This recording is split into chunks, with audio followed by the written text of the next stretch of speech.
Kapolda Bali Irjen Pol Petrus R. Golose melepas peserta gerak jalan santai dalam rangka hari ulang tahun Bayangkara ke-71 dan peluncuran pencanangan Tahun Keselamatan untuk Kemanusiaan 2017-2018.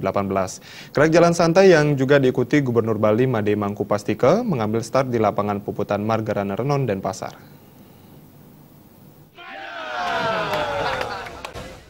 Jalan santai diikuti oleh seluruh jajaran Polda Bali. Kapolda Bali menekankan soliditas anggota Polda Bali sehingga bisa bersama-sama menyambut HUT Bayangkara ke-71. Kedepan sesuai kebijakan, Kapolri berharap jajaran kepolisian lebih profesional dan modern. Hal ini akan meningkatkan kepercayaan publik terhadap kepolisian karena polisi adalah pelayan masyarakat. Untuk kedepannya tentunya seperti program atau kebijakan Bapak Kapolri, kita diharapkan lebih profesional, lebih modern, dan tentunya kalau kita udah profesional dan modern dan kita lebih meningkatkan public trust, karena kita lihat sampai dengan sekarang ini lumayan angka public trust atau kepercayaan publik kepada Polri.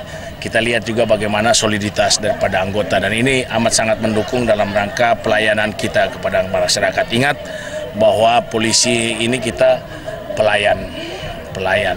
Dan saya taruh di sini, kita juga adalah pelindung Pulau Dewata. Kapolda Bali Irjen Pol Petrus R. Golose menegaskan, dengan diluncurkan pencanangan Tahun Keselamatan untuk Kemanusiaan yang merupakan gagasan dari Direktorat Lalu Lintas, Polda Bali melakukan sosialisasi dengan patuh berlalu lintas, menjaga keselamatan berlalu lintas untuk meminimalisasi jatuhnya korban akibat kecelakaan lalu lintas. Hal ini digalakkan karena tingginya kecelakaan di Indonesia, khususnya di Bali. Dengan gagasan dari Direktorat Lalu Lintas, kita melaksanakan sosialisasi sebenarnya kepada bagaimana patuh berlalu lintas, bagaimana menjaga keselamatan dalam berlalu lintas untuk meminimalisir korban-korban. Karena kalau kita lihat korban kecelakaan lalu lintas dibandingkan dengan korban terorisme lebih banyak korban kecelakaan lalu lintas.